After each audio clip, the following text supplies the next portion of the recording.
मंगलाचरण में रामम परम धीमहि कृष्णम परम धीमहि न कह करके सत्यम परम धीमहि कह करके प्रणाम किया गया है, नमस्कार किया गया है। वेद व्यास जी महाराज ने इस श्लोक के माध्यम से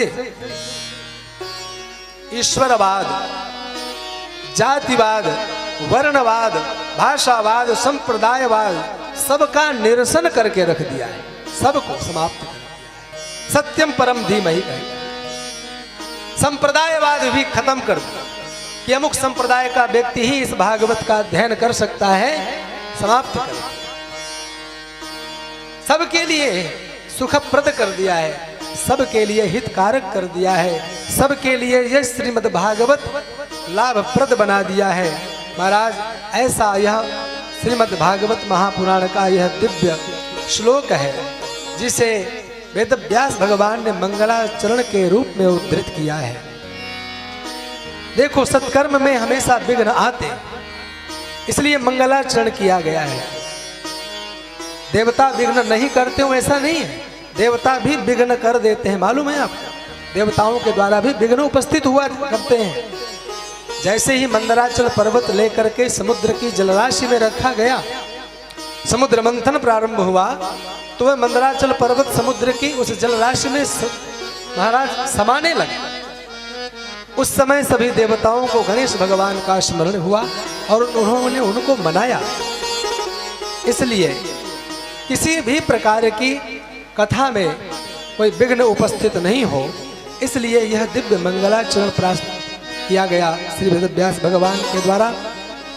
और यह भागवत का मंगलाचरण ही नहीं, वास्तविकता में भागवत के प्रत्येक श्लोक भगवान श्री कृष्ण के स्वरूप के समान है। भागवत श्रवण से भगवदाकार वृत्ति बनती है। यही भागवत का मूल फल है कि हमारी जो हृदय में बैठी हुई बुद्धि है, हमारा वह विवेक है, हमारा वह मन है, वह महाराज भगवदाकार कारित हो जाए और हम श्री कृष्ण चरणों में हमारी रति हो जाए। यही इस श्रीमद् भागवत श्रवण का सबसे बड़ा मूल फल माना गया है। धीमहि शब्द गायत्री में प्रयोग होता है। हाँ, धियो यो नः प्रचोदयात्, धीमहि धियो यो नः प्रचोदयात्। गायत्री मंत्र से ही भागवत का प्रारंभ और गायत्री मंत्र से ही भागवत की समाप्ति होती है।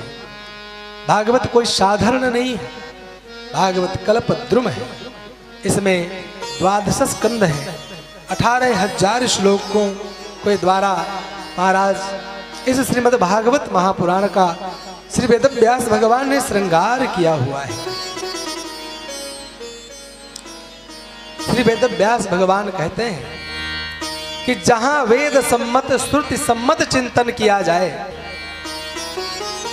वही भगवान की भक्ति को बढ़ाने का कारण बनती है, और वही भगवान की भक्ति होती है।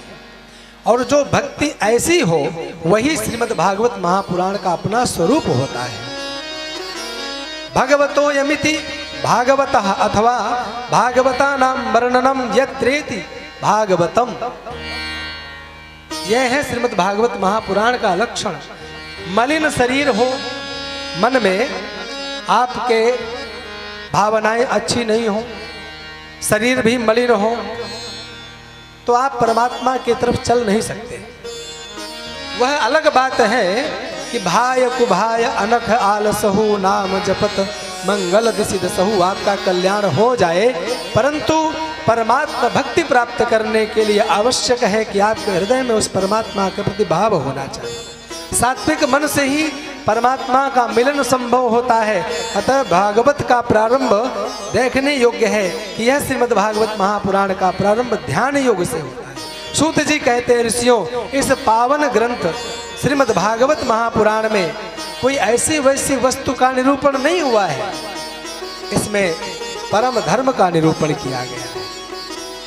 और वह परम धर्म जो कैतव रहित है, जिसके अंदर किसी भी प्रकार का कपट नहीं है, इसके श्रवण मनन से भगवान हरि बहुत जल्दी प्रसन्न हो जाते हैं अथवा भक्त के हृदय में आकर अवरुद्ध हो जाते हैं। अन्य ग्रंथों के श्रवण करने से परमात्मा आपको मिले कि न मिले कोई गारंटी नहीं, लेकिन श्रीमद् भागवत महापुराण के श्रवण मात्र से परमात्मा आपके हृदय में अवरुद्ध होंगे, इसकी गारंटी हमारे श्री वेद व्यास जी महाराज लेते हैं।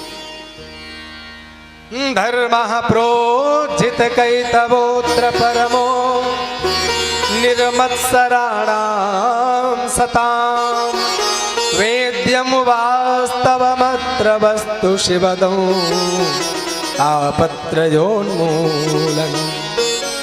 श्रीमद्भागवते महामुनिकृते किं वा परैरीश्वरः सद्यो हृद्यवरुध्यते प्रकृतिभिः शुश्रूषुभिस्तक्षणात्।